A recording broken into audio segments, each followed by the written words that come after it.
the mode of he is beyond the mode of passion. He realizes his equivalent identity with the Supreme, and thus he is freed from all the reactions of past deeds. Should I go on? Yeah, read the next one. Okay. The mind is always concocting objects of happiness. I'm always thinking, this will make me happy or that will make me happy. Happiness is here, happiness is there. In this way, the mind is thinking, in this way, the mind is taking us anywhere and everywhere. It is as though we are riding on a chariot behind an unbridled horse. We have no power over where we are going, but can only sit in horror and watch helplessly.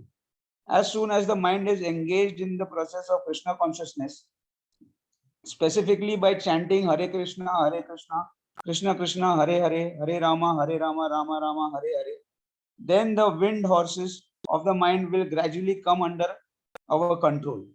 We must engage in Krishna's service every moment of our lives in order to keep the restless and the turbulent mind from dragging us from one object to another in a vain search for happiness in the temporary material world. Okay, so here's just a scenario to think about, or something to think about, right?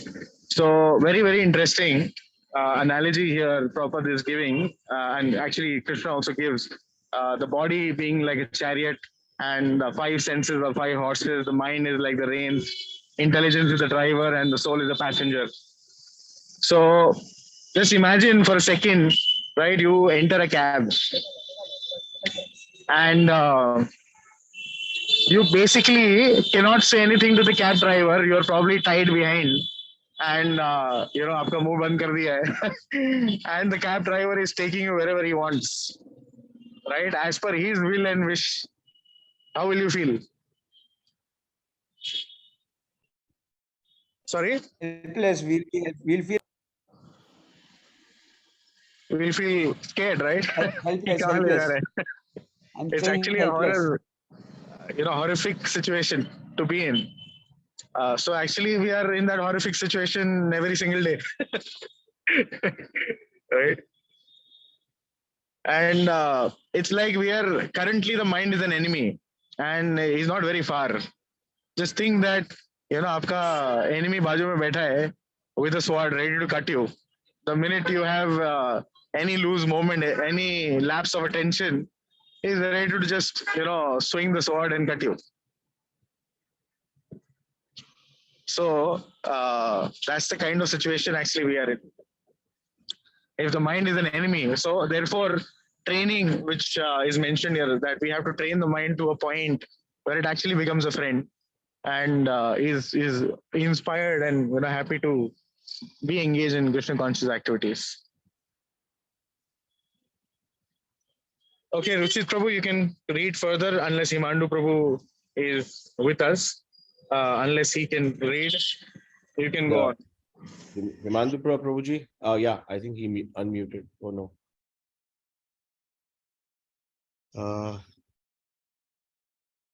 Okay, I'll go on reading. Yes, Prabhu. Yugan evam sadatmanam yogi vigata kalamasa sukhena brahma samsparsam atyantam sukham ashnute. Thus, the self-controlled yogi, constantly engaged in yoga practice, becomes free from all material contamination and achieves the highest stage of perfect happiness in transcendental loving service to the Lord. Gita 6.28. Krishna serves as a patron for one who is devoted to him. When one is in difficulty, his patron saves him. As stated in the Bhagavad-gītā, Krishna is the real friend of every living entity, and we have to revive our friendship with him. The method for reviving this friendship is the process of Krishna consciousness. By practice of Krishna consciousness, mundane, passionate hankering will come to a stop. This passionate hankering keeps us divorced from Krishna. Krishna is within us and is waiting for us to turn to him. But we are too busy passionately eating the fruits of the tree of material desire.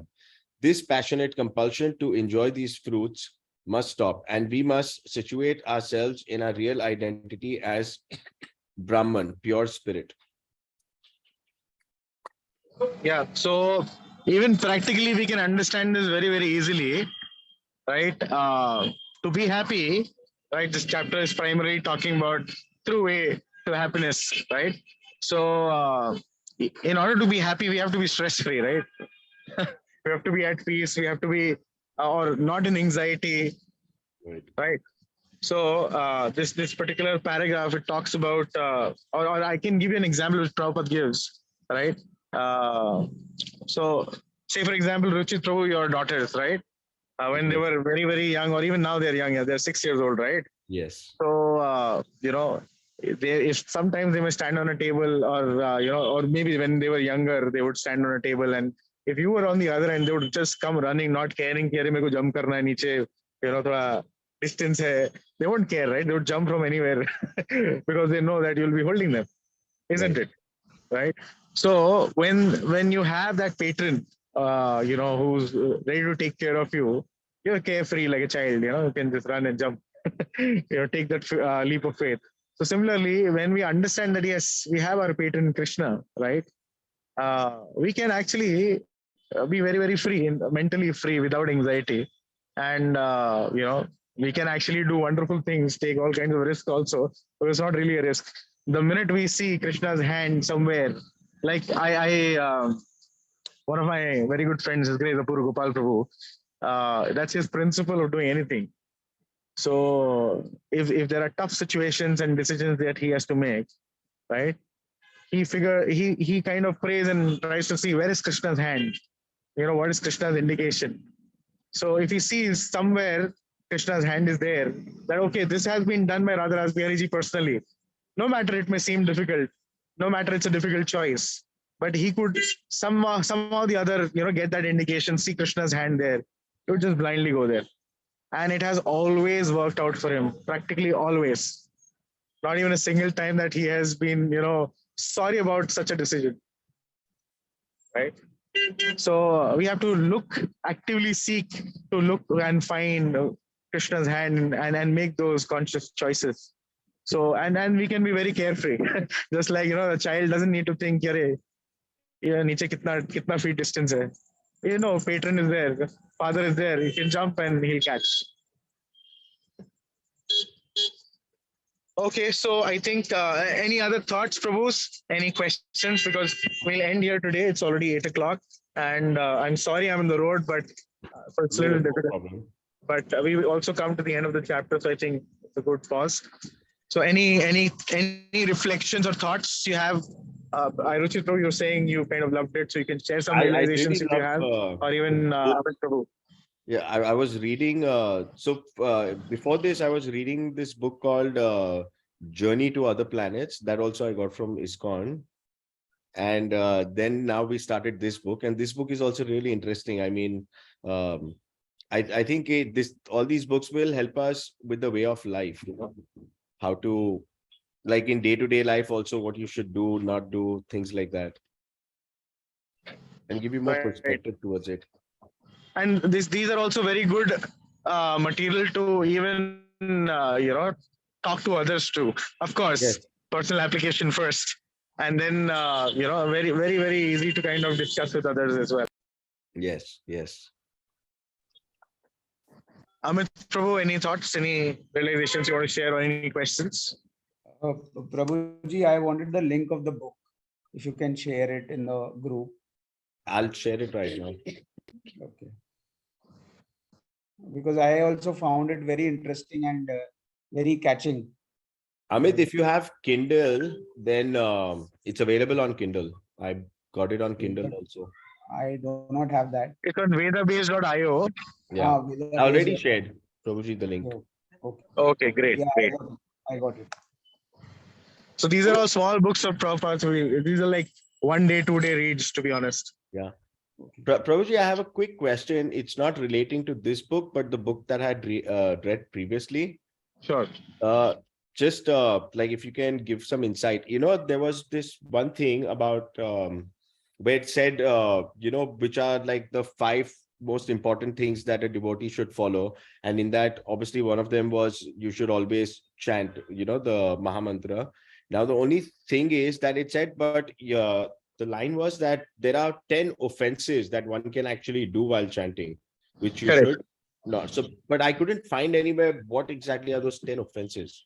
This is something we chant every single morning before we start our chanting Mangal Aarti ke baad. Right, right. So yeah, I mean you can look up. It's there in the Vaishnavas. Okay, I'm not sure where it is. Because I've This forgotten. is just But a question. I mean, yeah, but maybe we can, So, so my point was that okay, we can share questions also. Just give your answers, then we can, get back to each other. sure. So I'll get back to you in terms of where to find that. But you can even just Google 10 offenses to the holy name. You'll get it. Yeah, I just did. I mean, if you have just 1 minute, I can. Yeah. Go on. I'm sharing. Okay, new share. See, this is what it's giving me. So I just wanted to make sure that these are the ones, right? So it says Correct. to blasphemy the devotees who have dedicated their lives for propagating the holy name of Lord. So it's in the Padma Purana. The reference is also given here. Okay. Okay. So these are the ones, right? Correct. Perfect. Yes. Okay, Prabhuji. That's So this is what we chant every morning. So primarily, I mean, we can quickly go through if you want. So first is to blaspheme the devotees who've dedicated their lives of propagating the holy names of the Lord. So in a sense, anybody who's preaching Krishna consciousness, if you say anything wrong about them, you're actually offending the holy name, and you'll start losing the taste in the holy name. Second is to consider the holy name to be equal to the names of other demigods like Lord Shiva, Brahma, like that, because holy name is Krishna himself. He's not different from Krishna, and of course, he's not equal to other demigods. Third is to, if you disobey the orders of your spiritual master, and again, spiritual masters are of 3 kinds. But yeah, primarily you can consider, at least for this particular piece, Shiksha Guru or Diksha Guru. These 2 are very, very key people. So if you disobey their instructions or orders, so that's also, you lose taste in holy name. And to blaspheme Vedic literature or literature that is connected to the Vedic scriptures, like that. And to consider the glories of chanting to be imagination, to not having enough faith in chanting. Bola, chanting se, Ritika Mel Durata, okay, kisne dekha hai, right? Like that. And then you have to give, the next one is to give some mundane interpretation to the holy name of the Lord. So, coming up with or picking up your own meanings of the Hare Krishna Maha Mantra. Then to commit sinful activities on the strength of the holy name, thinking that, oh, if I actually do something wrong, kal to chanting kar lunga na, ho jayega. It'll clear off that path. So with that attitude, if you do things, then that's an offense to the holy name. That'll actually cause more harm than anything else. Then you have to consider chanting Hare Krishna as one of the auspicious ritualistic activities offered in the Vedas, like maine yagya kar liya. So sometimes people are attracted to yagya more than chanting. Right? So, but chanting actually supersedes and surpasses all kinds of yagya. It's actually best yagya. In the 11th chapter also, the 10th chapter also, Krishna describes that yagna nam japana yagyosmi. Of all the types of yagyas, I'm japa yagna. So it's the topmost thing. And then 9th one is to instruct a faithless person about glories of holy name. So one can obviously always request someone to chant Hare Krishna, but not to talk about glories if he doesn't have or doesn't show enough faith. And the last one is to, keep maintaining material attachment even after understanding, that it's not good, etc. And to not have complete faith in the holy name, and to be inattentive while chanting. So these are all part of the 10th offense. Okay. So, Prabhuji, I want to say something. Yes, Prabhu. Prabhuji, it takes a lot of quiet. It takes a lot of time for changes to take place when you start chanting. Yes. The process, it is little, मतलब थोड़ा patiently होना पड़ेगा किसी को भी. मतलब people get back. मतलब मैं भी गिर गया था. मतलब I also stopped taking the chanting for some time. I was not well also. तो वो time पे मैंने छोड़ दिया था. But it requires certain time, duration, and you have to go. मतलब you have to keep patience. मेरा ये मतलब सोचना था कि stay So, with yes, patience. हाँ. So there is Utsaha, Nishcha, and Dhairya, right? There are, I mean, of the 6 things, these are the first 3 things. Utsaha, there has to be enthusiasm, there has to be great determination, Nishchaya, and Dhairya. Dhairya is patience, right? So all 3 in combination needs to be there. You should not be so patient कि भाई हाँ मैं तो थोड़ा भी कर रहा हूँ चल रहा है ना वो फिर कभी आगे गाड़ी का बढ़ेगा नहीं. So patience definitely has to be there, but one has to draw a line. What is patience and what is laziness, or what is complacence, like that. So there has to be great enthusiasm, great determination, and at the same time patience. So the endeavor has to be 100%. The endeavor has to be rigorous endeavor from your side, and for the result you can be patient, right? Result aa nahi raha hai, तो भगवान के ऊपर है, you need to be patient. But in terms of putting effort, yes, yeah, we also need to balance it. Not that मैं एक दिन में सब कुछ कर लूंगा, but as per your capacity and your situation, you can give your best and then leave the rest to the Lord. Absolutely. Is that okay? Yes, Prabhuji. Yeah. Okay, so we stop here. I think if there are no more questions, then we can end the class here. Thank you so much, Prabhuji. Thank you so much. Thank you, Prabhu, and I'm really sorry. I think first and last time I'm doing this. No, it's okay, Prabhuji. Like See, on we the all way. understand. Yeah. आप बाहर से भी ये time दे रहे हो, that is like very like fabulous. I'm actually guilty हमें of. तो कहीं से भी मिल जाए हमें चलेगा. हमें कैसे भी मिल जाए. We are hungry. That's very kind of you all. Thank you, Prabhu. ठीक है, मिलते हैं फिर बाद में, प्रभु जी. हरे Krishna. Okay, Hare Krishna. Hare Krishna. Hare Bol.